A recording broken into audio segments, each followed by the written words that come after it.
గౌరవ తెలంగాణ తొలి ముఖ్యమంత్రి కేసీఆర్ గారి కలలు నిజమైనవి అని చెప్పి నాకు చెప్పలేనంత ఆనందం కలిగింది.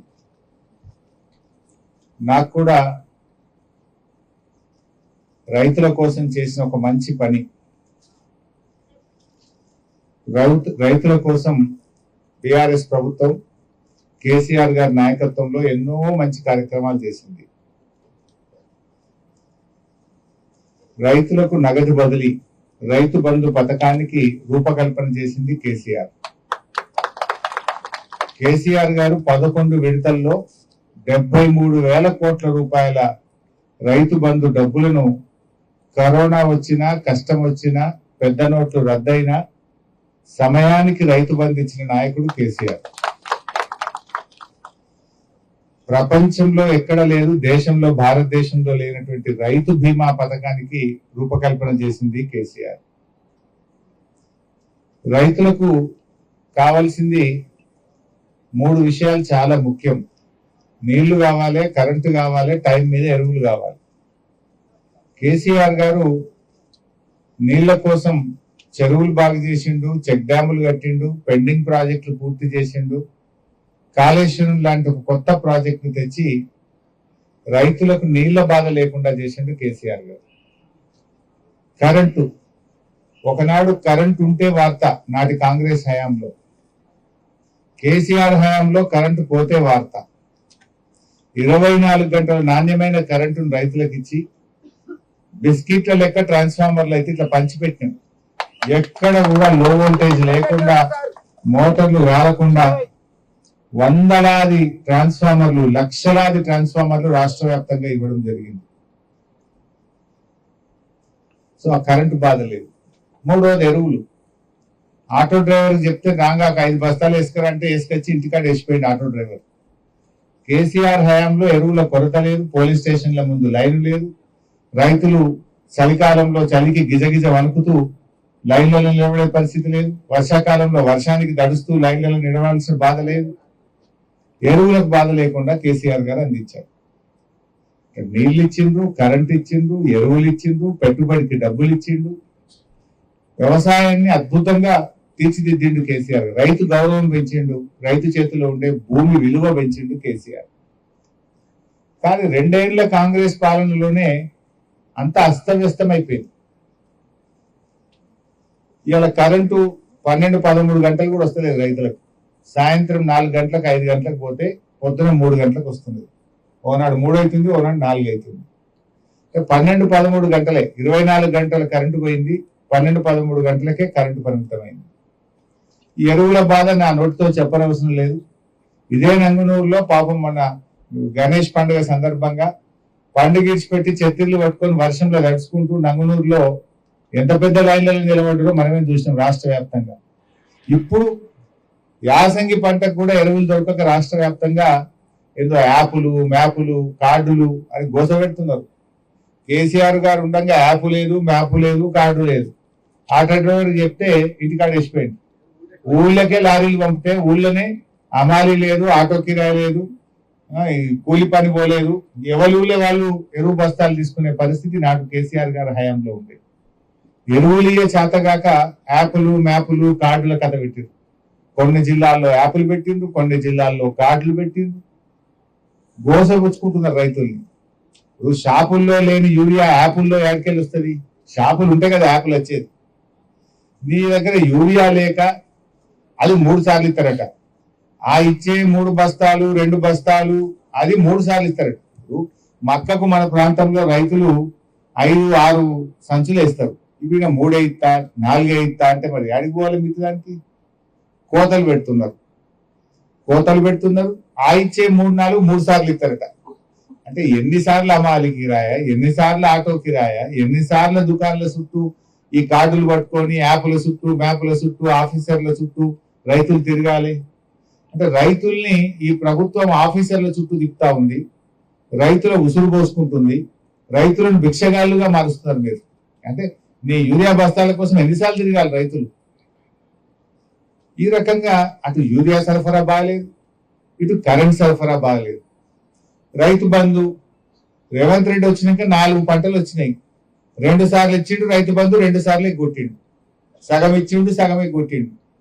కరోనా ఉంటే కూడా కేసీఆర్ ఆపలే, కానీ రేవంత్ రెడ్డి ఏది లేకపోయినా రైతు బంధు 2 పంటలకు ఇచ్చి 2 పంటలు ఇవాళ రైతు బంధు ఎగ్గొట్టిన పరిస్థితి. రైతు బీమాకు 4 నెలలు పైసలే కట్టలేదు. ఇక బోనస్ బోగస్ అయిపోయింది. పోయిన యాసంగి పంట బోనస్ 1160 కోట్ల రూపాయలు ఇప్పటిదాకా ఇవ్వలేదు. ఇప్పుడు ఈ వానకాలం బోనస్ కూడా ఇంకా 600 కోట్లు పెండింగ్ ఉన్నది. అంటే 1800 కోట్ల రూపాయలు బోనస్ కింద ఈ ప్రభుత్వం రైతులకు బాకీ పడ్డది. బోనస్ ఇవ్వకపోతే రైతు బంధు 2 సార్లు ఎగ్గొడుతుంది, ఎరువులకు గోస పెట్టబడుతుంది, కరెంటు 24 గంటలకెళ్ళి 12-13 గంటలు అయిపోయింది.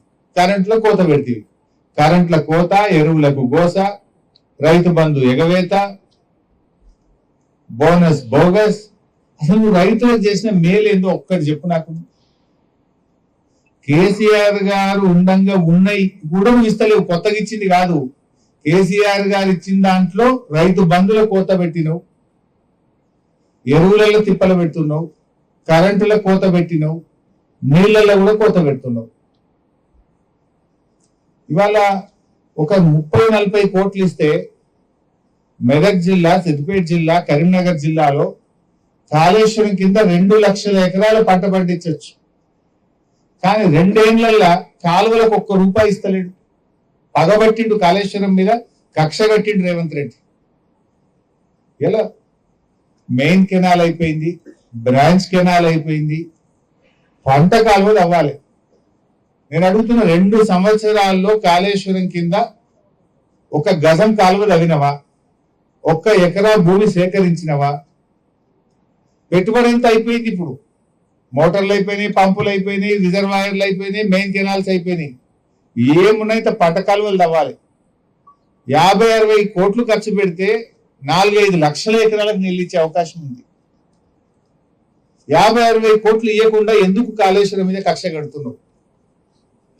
ఇలా పక్క పంటూరులో నీళ్ళు వచ్చే మా ఊరికి నీళ్లు రాలేదని బాధపడుతున్నారు రైతులు. 50-60 కోట్లు ఇవ్వకుండా, ఈ 2 సంవత్సరాల్లో 1 నయా పైసా కూడా ఇవ్వకుండా కాళేశ్వరం కింద రైతుల్ని ఉసురు పోసుకుంటున్నావు, కావాలనే పగబడుతున్నావు నువ్వు. ఇప్పుడు కూడా కాళేశ్వరం మోటార్ లాంచ్ చేయొచ్చు. మేడిగడ్డ బ్యారేజ్ అవసరం లేకుండానే నదీ ప్రవాహం ద్వారా కూడా కన్నేపల్లి పంప్ హౌజులు ప్రారంభించి ఇప్పుడు కూడా నీళ్లు తెచ్చి రైతులకు ఇచ్చే అవకాశం ఉంది. కానీ కావాలనే కక్షగట్టి ఇలా నీళ్లు రాకుండా చేస్తా ఉన్నావు. చాలా దుర్మార్గమైనటువంటి వ్యక్తి. పంటల బీమా అని ఊరిచ్చిండ్రు. 2 సంవత్సరాల్లో 1 రైతు కన్నా పంటల బీమా వచ్చిందా? అసెంబ్లీలో చెప్పి మాట తప్పింది. వడగళ్ల వానబడితేనో తుఫాను రైతులకు 2 సంవత్సరాల నుంచి కూడా ₹1 కూడా ఇవ్వలే ఈ ప్రభుత్వం. అనేక మంది రైతులు ఇవాళ సిద్దిపేట జిల్లాలో కానీ రాష్ట్ర వ్యాప్తంగా లక్షల ఎకరాల్లో తుఫాను వల్ల, వడగళ్ల వాన వల్ల దెబ్బపడ్డది. మామిడి తోటలు, పండ్ల తోటలు దెబ్బతిన్నాయి. ₹1 కూడా ఇవ్వలే ఇప్పటిదాకా రైతులకు. అంతా మొండి వాదన, తొండి వాదన.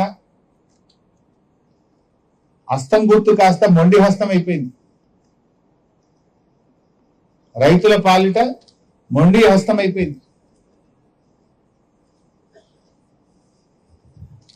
ఇకపోతే ఆయిల్ పంప్, కొంతమంది తెలియక ఇంకా మేమే చేసినామని కూడా మూర్ఖంగా మాట్లాడుతున్నారు. అసలు ఆయిల్ పంప్ కోసం మేము ఎంత కష్టపడ్డాము అనేది కూడా తెలిసి ఉండాలి.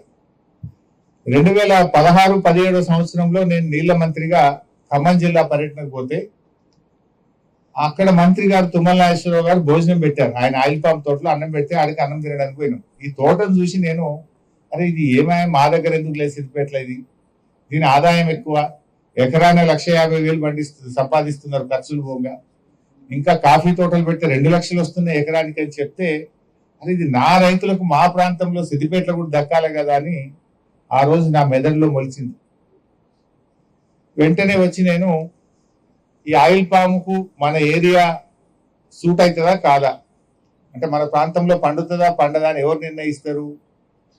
IIOPR, Indian institute of oil palm research వాళ్ళకి లెటర్ రాపించిన హార్టికల్చర్ డిపార్ట్మెంట్ ద్వారా సిద్దిపేట జిల్లాలో ఆయిల్ పామ్ పెట్టొచ్చా పెట్టరాదా, ఈ ప్రాంతం సూట్ అవుతుందా అని వాళ్ళకి లెటర్ రాస్తే 2018 సంవత్సరంలో వాళ్ళు ఇక్కడికి వచ్చారు. Indian institute of oil palm research శాస్త్రవేత్తలు సిద్దిపేటకు వచ్చి 2018లో ఇక్కడ ఆయిల్ పామ్ పండదు, ఈ ప్రాంతం సూటు కాదని తిరస్కరించిపోయింది. ఇది 2018.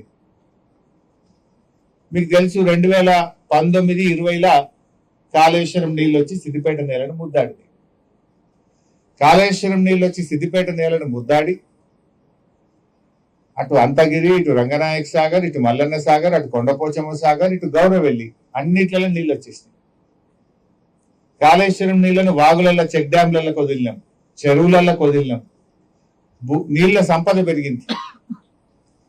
అప్పుడు శాస్త్రవేత్తల్ని అప్పుడు నేను అడిగిన, ఎందుకు సూటు కాదన్నావు పోయి సిద్దిపేట అంటే, గాలిలో తేమ శాతం తక్కువ ఉన్నది మీ సిద్దిపేటలో, గాలిలో తేమ ఉంటేనే ఈ ఆయిల్ పామ్ తోటలు పండుతాయి, లేకపోతే రాదు అని చెప్పారు. సో అప్పుడు ఈ ఆయిల్ పామ్ తోటల గురించి గాలిలో తేమ లేదు కదా, అందువల్ల పండది అని చెప్పేసి కాళేశ్వరం నీళ్ళు వచ్చినాక ఇవన్నీ రిజర్వాయర్ల కిల్లా సిద్దిపేట జిల్లా. ఎటు చూసినా రిజర్వాయరేనే. ఈశాన్యంలో రంగనాయక సాగర్ ఉంటుంది, ఈశాన్యంలో అది ఉంటుంది, మన అంతగిరి ఉంటుంది, తూర్పుల రంగనాయక సాగర్ ఉంటుంది, పడమరల మల్లన్న సాగర్ ఉంటుంది, ఇంకా పైకి పోతే సౌత్ వెస్ట్ లా కొండపోచమ్మ ఉంటుంది, ఉత్తరాన మన గౌరవెల్లి ఉంటుంది. ఇట్లా అద్భుతంగా రిజర్వాయర్ల కిల్లా జిల్లా సిద్దిపేట జిల్లా. చెరువులు నింపుతుంది, చెక్ డ్యాములు నింపుతుంది. అరే ఇప్పుడు గాలిలో తేమ శాతం పెరిగింది, మళ్ళొచ్చి చూడు అని మళ్ళీ లెటర్ రాపించిన 2021లో.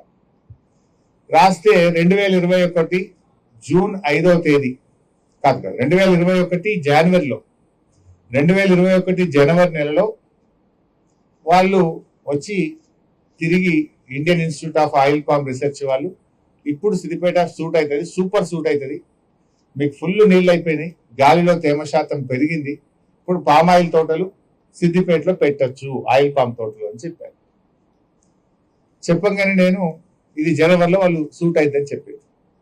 అప్పుడు నేను గౌరవనీయులు కేసీఆర్ గారి దగ్గరికి వెళ్ళి, సార్ మా దగ్గర పామ్ ఆయిల్ పెడతాం, మాకు మా జిల్లాకు ఆయిల్ ఫెడ్ కార్పొరేషన్ అప్పచెప్పండి, ఆయిల్ ఫెడ్ని అప్పచెప్పి మా జిల్లాకు పామ్ ఆయిల్ తోటలు పెంచడానికి అవకాశం ఇవ్వాలని అడగగానే సార్ ఎంతో ప్రేమతోని 25 మార్చి 2021 ఈ జీవో నంబర్ 17 25 మార్చి 2021లో సిద్దిపేట జిల్లాలో పామ్ ఆయిల్ తోటలు పెట్టడానికి ఆయిల్ ఫెడ్ కార్పొరేషన్ కు కేటాయిస్తూ కేబినెట్ నిర్ణయం తీసుకొని ఈ జీవో ఇవ్వడం జరిగింది.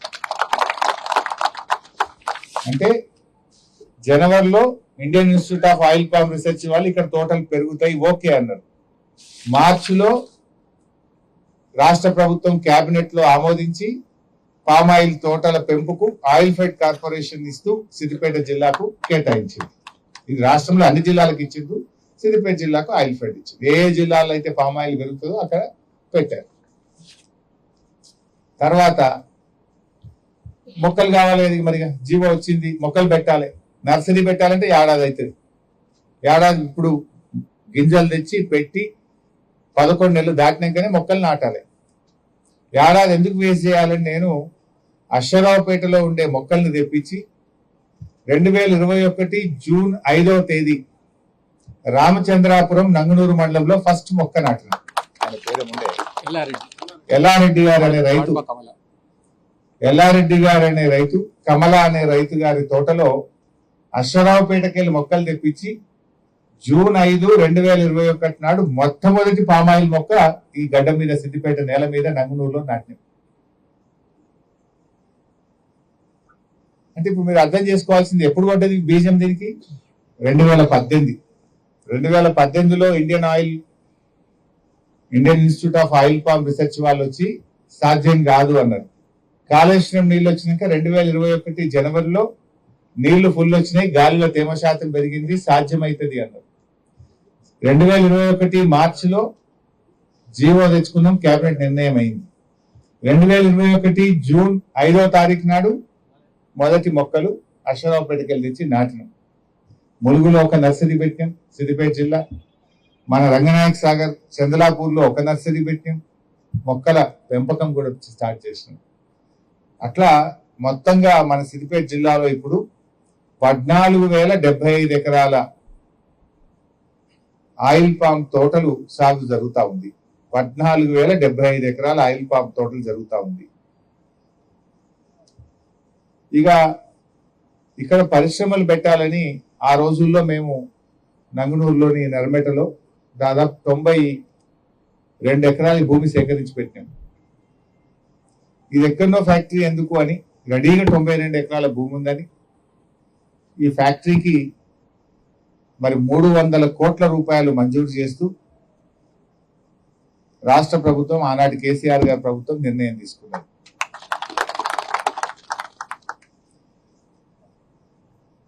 ఈ నర్మెటలో 65 ఎకరాల్లో 300 కోట్ల రూపాయలతోని 13 ఏప్రిల్ 2022 నాడు ఆనాటి వ్యవసాయ శాఖ మంత్రి నిరంజన్ రెడ్డి గారి చేతుల మీదుగా ఈ పామాయిల్ ఫ్యాక్టరీకి శంకుస్థాపన చేసుకున్నాం. 13 ఏప్రిల్ 2022 మొదటి మొక్క మార్చి 2021లో పెడితే ఏప్రిల్ 22లో 300 కోట్లతో ఫ్యాక్టరీ తయారు చేయడానికి శంకుస్థాపన చేసినాం. అంటే ఎంత ప్రణాళికబద్ధంగా పనిచేసినామో ఆలోచించండి. మొదటి మొక్క ఖాతాకు రావాలంటే 3 ఏళ్ళకి వస్తుంది. 3 ఏళ్ళు అంటే మరి ఏడాది అయిపోయింది. ఫ్యాక్టరీ కొబ్బరికాయ కొడితే ఖాతాకు వచ్చే వరకు ఫ్యాక్టరీ తయారు ఉండాలని 2022లో 300 కోట్లతోని ఫ్యాక్టరీని ఆ రోజు శంకుస్థాపన చేసుకున్నాం. ఇప్పటి వరకు ఈ ఫ్యాక్టరీ ప్రారంభమై 3,500 టన్నుల గెలలను 3,500 టన్నుల గెలలను క్రషింగ్ చేయడం జరిగింది. దాదాపు 600 మెట్రిక్ టన్నుల క్రూడ్ పామాయిల్ ఉత్పత్తి అయింది. 120 మెట్రిక్ టన్నుల కెర్నల్ ఆయిల్ 120 మెట్రిక్ టన్నుల కెర్నల్ ఆయిల్ కూడా ఉత్పత్తి అయింది. ఇప్పటి వరకు 910 మంది సిద్దిపేట జిల్లా రైతులు, అంతేకాకుండా ఇటు జనగామ, కామారెడ్డి, నిర్మల్, కరీంనగర్ తదితర జిల్లాల నుంచి కూడా పెద్ద ఎత్తున మరి ఇక్కడికి తీసుకురావడం జరిగింది.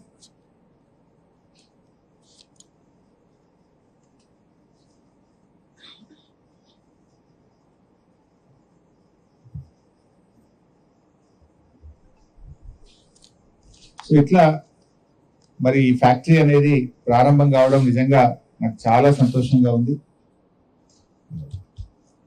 అంటే కొన్ని ఏళ్ల కళ, సిద్దిపేటకు గోదావరి జలాలు అనేది దశాబ్దాల కళ.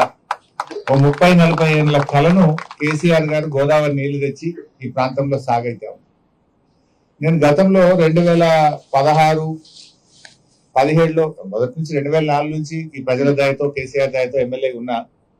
2016-17లో గిట్లే యాసంగి పంట రివ్యూ చేస్తే 8,000 ఎకరాల వరి ఉండే సిద్దిపేట కాన్స్టిట్యున్సీలో. 8,000 ఎకరాల వరి. ఈ రోజు సిద్దిపేట కాన్స్టిట్యున్సీలో యాసంగి పంట 80,000 ఎకరాల వరి ఉన్నది. 8,000 ఎకరాలు ఎక్కడ, 80,000 ఎకరాలు ఎక్కడ? 10 అంతలు పెరిగింది కదా. రేవంత్ రెడ్డి అంటాడు కాళేశ్వరం కూలిపోయింది. అది నోరా మోరే నాకు అర్థం. మరి 80,000 ఎట్లా పడుతుంది మన సిద్దిపేటలో? దుబ్బాకలు ఎందుకు పెరిగింది? గజ్వేల్ ఎందుకు పెరిగింది? మానకొండూరులో ఎందుకు పెరిగింది?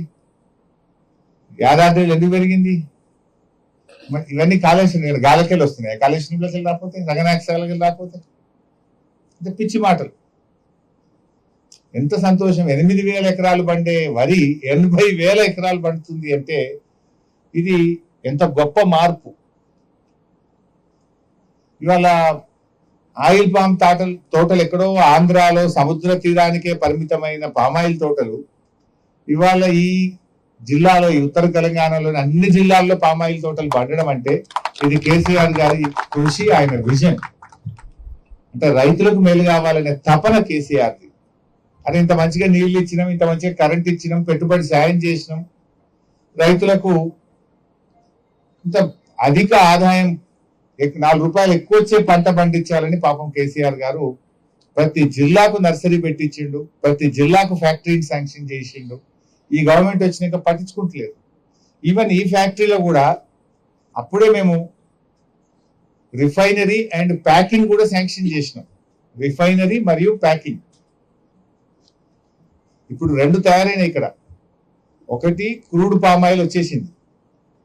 ఆ క్రూడ్ పామ్ ఆయిల్ ను రిఫైనరీ ద్వారా వంట నూనెగా తయారు చేసి ప్యాక్ చేయాలి. అది కూడా ఇక్కడ శాంక్షన్ అయి ఉన్నది. ఆ రోజు కేబినెట్ ఆమోదించింది. దాని పనులు కూడా తొందరగా ప్రారంభించాలని కూడా నేను డిమాండ్ చేస్తా ఉన్నా. అది ఆపిపెట్టింది. నూనె వచ్చింది. ఇప్పుడు ఎదిగిపోతుంది ఇది. ఈ క్రూడ్ పామ్ ఆయిల్ ప్రైవేట్ కంపెనీలకు హైదరాబాద్ పంపిస్తున్నారు. 600 మెట్రిక్ టన్నులు వచ్చింది. ప్రైవేట్ కి పోకుండా రిఫైనరీ కూడా తొందరగా కడితే ఈ క్రూడ్ పామ్ ఆయిల్ నుంచి వంట నూనె మన ఇంట్లో కూరలు చేసుకోనీకో వంట నూనె కూడా ఇక్కడనే తయారు చేసే ఫ్యాక్టరీ కూడా మంజూరు అయింది. ఆనాడే కేసీఆర్ గారు మంజూరు చేశారు. అంటే పామ్ ఆయిల్ వంట నూనెగా తయారవుతూ ప్యాక్ చేయడం గద కిలో విజయ పేరు మీద విజయ నూనెల కింద దీన్ని మార్కెటింగ్ చేయాలని ఆ రోజు నిర్ణయించినాం. సో ఇప్పుడు వెంటనే నూనె వచ్చేసింది కదా, క్రూడ్ పామ్ ఆయిల్ వచ్చేసింది. వెంటనే రిఫైనరీ పెట్టి ప్యాకింగ్ యూనిట్ పెట్టి ఆ పనులు కూడా ప్రారంభించాలని కూడా నేను మంత్రి తుమ్మల నాగేశ్వరరావు గారిని ఈ సందర్భంగా కోరుతా ఉన్నాను. ఎందుకంటే శాంక్షన్ ఉంది, కొత్తది ఏం లేదు ఇలా. Already it was sanctioned by cabinet, GO was issued, budget was allocated. Now you please start the work. సరే నిన్నటి దాకా నేను కూడా ఎందుకు అడగలేదంటే నూనె అయితే వస్తే కదా మంచి నూనె తయారయ్యేది. ఇప్పుడు వచ్చేసింది 600 మెట్రిక్ టన్నుల క్రూడ్ పామ్ ఆయిల్ వచ్చేసింది. ఇప్పుడు మంచి నూనెగా తయారు చేయద్దని ఒట్టిగా బయటకు పంపే బదులు రైతులకు మేలవుతుంది. ఇంట్లో వచ్చే ప్రతి రూపాయి కూడా రైతులకే. ఇది ఆయిల్ ఫెడ్ కార్పొరేషన్ అనేది రైతులు సభ్యులుగా రైతుల సంఘం. ఇది దీంట్లో ₹1 ఎక్కువ మిగిలితే ఆ రూపాయి రైతుకే పోతుంది. అందువల్ల మంచి నూనె తయారు చేసి ప్యాక్ చేసి మార్కెటింగ్ చేస్తే ఇంకా ₹10 పెరిగి ఇప్పుడు టన్నుకు 19,500 20,000 వస్తుంది. రేపు 21,000 వస్తాయి రైతులకు, 22,000 వస్తుంది టన్నుకు. మా రైతుకు ఇంకో 1,000-2,000 ఎక్కువ వస్తే మాకే సంతోషం కదా. అందుకే దాన్ని వెంటనే స్టార్ట్ చేయాలని చెప్పి కూడా మేము ఈ సందర్భంగా ప్రభుత్వాన్ని డిమాండ్ చేస్తా ఉన్నాం. ఇకపోతే ఇందాక ఒక పాయింట్ మిస్ అయిన రైతులకు రుణమాఫీ కూడా మోసం చేసిండు. దేవుని మీద ఒట్టిపెట్టి మా మెదక్ ఏడుపాయలు అమ్మవారి మీద ఒట్టిపెట్టిండు. ఇడిపోతే యాదాద్రి లక్ష్మీనరసింహస్వామి మీద ఒట్టిపెట్టిండు. చర్చి మీద మెదక్ చర్చి మీద ఒట్టిపెట్టిండు. భద్రాద్రి రాముల వారి మీద ఒట్టుపెట్టి సగం మంది కూడా రుణమాఫీ చేయలే. ఇయ్యాల నేను అనుకుంటున్నా ఇక్కడికి వస్తాడేమో నంగనూరుకు మొత్తం రుణమాఫీ కానీ రైతులందరినీ పట్టుకొచ్చి అడిగిద్దాం అనుకుంటున్నా. ఒక సిద్దిపేట కాన్స్టిట్యున్సీలో 22,000 మందికి రుణమాఫీ కాలే. 22,000 మందికి రుణమాఫీ కాలే. రేవంత్ రెడ్డికి వచ్చి కదా బాగుండు, ఆ రుణమాఫీ కానోళ్ళని 22,000 మందిని పట్టుకుని తెచ్చి అడుగుదాం అనుకుంటున్నాను. అయిపోయినట్టుంది కదా, దేవుడి మీద ఒట్టు పెట్టింది కదా. మరి యాదాద్రి దేవుడి మీద ఒట్టు పెట్టిన బిడ్డ, మరి ఒక్క మా కాన్స్టిట్యున్సీలనే 22,000 మందికి రుణమాఫీ కాలేదని మొత్తం 22,000 మందిని ఇంటికి పట్టుకొని వద్దాం అనుకుంటున్నా. ప్లే కార్డు పట్టుకొని 22,000 మందిని పట్టుకొస్తే అప్పుడు ఏం చెప్తారో చెప్పాలి కదా. చెప్పినాకనే వండుతాం, ఇక పొడిచేది లేదు. ఇక ఇచ్చినవా ఇయ్యలేదా ఎప్పుడుతో చెప్పాలి. ఇక మరి చేసినా అని చెప్తున్నావు కదా. ఇక ఎంతమంది పోలీసులను తెచ్చుకుంటాడో, ఎంతమందిని పట్టుకొని వస్తాడో, గాలి మోటార్లు వస్తాడో, ఎత్తడో రాని చూద్దాం. 22,000 మంది మా నియోజకవర్గంలో రుణమాఫీ కానీ రైతులందరినీ పట్టుకొస్తాం. అందరికీ ఏదో మాట బరాబర్ చెప్పినాకనే ఇక్కడికి వెళ్ళిపోవాలి. అంతేకాదు నా అర్థమే ఉండే ఫ్యాక్టరీ ఆగింది. ఇప్పుడు ఇది అలవాటు 3 నెలలు ఏదో ఇబ్బంది. ఇప్పుడు జేబులో కత్తెర పెట్టుకొని తిరుగుతుడు. ఏడా ఇంత బ్రిడ్జ్ కనబడగానే కత్తిరించుడు, ఏడా కేసీఆర్ రోడ్ అయ్యగానే దానికి కత్తిరించుడు, ఏడన్నా దవాఖాన మనం కట్టిందంటే దానికి కత్తిరించుడు, ఇది మనం కట్టిందంటే దీనికి కత్తిరించేందుకు వస్తాడు. ఇడికి రిబ్బన్ కత్తెర జేబులో పెట్టుకొని తిరుగుతుడు. ఆయన కట్టిందా ఏమైనా అనేది ఉన్నదా? ఇలా ఒకటి రిబ్బన్ జేబులో పెట్టుకొని తిరుగుడు తప్ప ఏమైనా ఉన్నదే. ఆయన వచ్చిన ఇడేం ఆగేది లేదు, రాకుండా ఆగేది లేదు, నడుతూనే ఉండేది. కొత్తగా నడిచేది ఏముంది, ఆపేది ఏముంది, అది ఇచ్చేది ఏముండదు. ఏదే మనకేనా ఉన్నాయి, అప్పుడే ఉన్నది మనకేనా అన్నట్టు. రుణమాఫీ కూడా చేయలే ఈరోజు. సరే, ఇంకొక వేరే విషయం, దీనికి సంబంధం లేని ఇంకొక విషయం కూడా మాట్లాడాలనుకుంటున్నా. ఇవాళ రేవంత్ రెడ్డి గారు ఒక సినిమా థియేటర్ ఓపెనింగ్ పోతున్నారు. పోనీ మంచిదే. సినిమా టాకీస్ ఎవరు అశోక్ నగర్ లో పిలిచిందట. రిబ్బన్ కత్తిరించినందుకు అశోక్ నగర్ పోతుంది cinema talkies inauguration. Revanth Reddy మరి పోతున్నాం అశోక్ నగర్, కానీ మరి ఎలక్షన్ల ముందు అదే అశోక్ నగర్ లో సెంట్రల్ లైబ్రరీకి పోయినావు, యాదుకుందా? నువ్వు రాహుల్ గాంధీ కలిసి అశోక్ నగర్ లో ఆ సినిమా టాకీస్ పక్కకే సెంట్రల్ లైబ్రరీ ఉంటుంది. అక్కడ మెట్ల మీద కూర్చొని బిడ్డ మాకు తెలంగాణ మాకు గవర్నమెంట్ వచ్చేటట్టు చేయి, మా గవర్నమెంట్ వస్తే కాంగ్రెస్ ప్రభుత్వం రాగానే 2 లక్షల ఉద్యోగాలు ఒకటే ఏడాది ఇస్తా అని మాట ఇచ్చేచ్చినావు. మరొక్కసారి పోయిరారా దాందాక? సినిమా టాకీస్ రిబ్బన్ కత్తిరించినాక ఒక్కసారి అశోక్ నగర్ సెంట్రల్ లైబ్రరీకి పోయిరారాదు? పోయి ఏం చేసినావో, వాళ్ళకి ఇచ్చిన మాట ఏందో ఒక్కసారి మాట్లాడు. నిన్న దిల్సుఖ్ నగర్ లో పిల్లలంతా రోడ్ల మీదకి వచ్చి ధర్నా చేసింది. ఎన్నికల ముందు కాంగ్రెస్ వాళ్ళు ఏమో 2 లక్షల ఉద్యోగాలు ఏడాది ఇస్తాం, గవర్నమెంట్ ఉద్యోగాలు ఇస్తామన్నారు. నిన్న అసెంబ్లీలో మంత్రి శ్రీధర్ బాబు గారు చెప్తున్నారు, గవర్నమెంట్ ఉద్యోగాలు ఏడుంటాయి బై, ప్రైవేట్ లో నౌకరు చేసుకోపోయి అందరికి గవర్నమెంట్ ఉద్యోగాలు ఇచ్చి సాధ్యమవుతుందా? ఇది కాదు అని చేతులు ఎత్తేసాడు. బట్టి విక్రమార్క గారేమో జాబ్ క్యాలెండర్ అని చెప్పి జాబ్ క్యాలెండర్ పెట్టి జాబ్లెస్ క్యాలెండర్ చేసేసిండు దాన్ని. మరి ఇప్పుడు అశోక్ నగర్ కు రేవంత్ రెడ్డి గారు సినిమా టాకీస్ ఇనాగ్రేషన్ పోతే 1000 మంది పోలీసులు పెట్టిరట. ఏదైనా సందులకి వెళ్ళి పొలాలు వస్తారేమో అడుగుతారేమో అని 1000 మంది పోలీసులను పెట్టుకొని సినిమా టాకీస్ ఇనాగ్రేషన్ పోతుండే. ఇప్పుడు నిన్న మొన్న దిల్సుఖ్ నగర్ లో పిల్లలు పాపం ఏమైనాయి మా 2 లక్షల ఉద్యోగాలు, ఏమైంది మా జాబ్ క్యాలెండర్ అని అడిగితే వాళ్ళ ఈపులన్నీ వాయగొట్టింది, బూతులు తిట్టింది. పోలీస్ అధికారులు మనం చూసిన సోషల్ మీడియాలో ఆ నిరుద్యోగ పిల్లల్ని నోటితో ఉచ్చరించలేని భాషలో బూతులు తిట్టుకుంటూ ఈపులన్నీ పగలగొట్టిండ్రు, రక్తాన్ని చిందించే విధంగా కొట్టిండ్రు పిల్లల్ని. ఇప్పుడేమో ఈయన అశోక్ నగర్ పోయి సినిమా టాకీస్ ఇనాగ్రేషన్ చేస్తారు. నేను రేవంత్ రెడ్డి డిమాండ్ చేస్తున్నా, సరే సినిమా టాకీస్ కు పోతావా, యాడికి పోతావో నీ ఇష్టం, నేను దాని గురించి మాట్లాడా. కానీ అదే అశోక్ నగర్ లో నువ్వు ఇనాగ్రేట్ చేసే సినిమా థియేటర్ పక్కనే అశోక్ నగర్ సెంట్రల్ లైబ్రరీ ఉంది. అక్కడికి వెళ్ళి పిల్లలకు ఆనాడు నువ్వు ఏం మాట ఇచ్చినవో, ఎన్ని ఉద్యోగాలు ఇచ్చినవో దాని సంగతి చెప్పు. దాకా పోయి అశోక్ నగర్ సెంట్రల్ లైబ్రరీ దాకా పోయి నీ జాబ్ క్యాలెండర్ సంగతి ఏందో, నీ నిరుద్యోగ భృతి ఏందో, ఆడపిల్లల స్కూటీలు ఏందో, నీ 2 లక్షల ఉద్యోగాల కథ ఏందో చెప్పు. అక్కడ మాట్లాడాలని చెప్పి నేను ఈరోజు డిమాండ్ చేస్తున్నా. నువ్వు సెంట్రల్ లైబ్రరీకి పో. ఎందుకు గంతమంది సినిమా టాకీస్ ఇనాగ్రేషన్ కు 1000 మంది పోలీసులు ఎందుకు? 1000 మంది పోలీసులను పెట్టుకొని సినిమా టాకీస్ ఇనాగ్రేషన్ చేస్తావు ముఖ్యమంత్రి.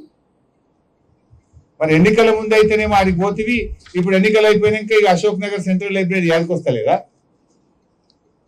అదే సరూర్ నగర్ స్టేడియంలో ప్రియాంక గాంధీ గారిని తీసుకొచ్చి ఆనాడు యూత్ పాలసీ అని డిక్లేర్ చేసినావు కదా. పిల్లలకు ఎగ్జామ్లకు ఫీజే ఉండదు అన్నాడు, ఇప్పుడేమో ముక్కు వెండి ఫీజు వసూలు చేస్తుంది. 2 లక్షలు పక్కా అన్నాడు, నిరుద్యోగ భృతి 5000 అన్నాడు, స్కూటీలు అన్నాడు, జాబ్ క్యాలెండర్లు అన్నాడు, బ్యాక్లాగ్ పోస్టులు రిక్రూట్ చేస్తా అన్నాడు. ఇవాళ అన్ని ఎగబెట్టిండు.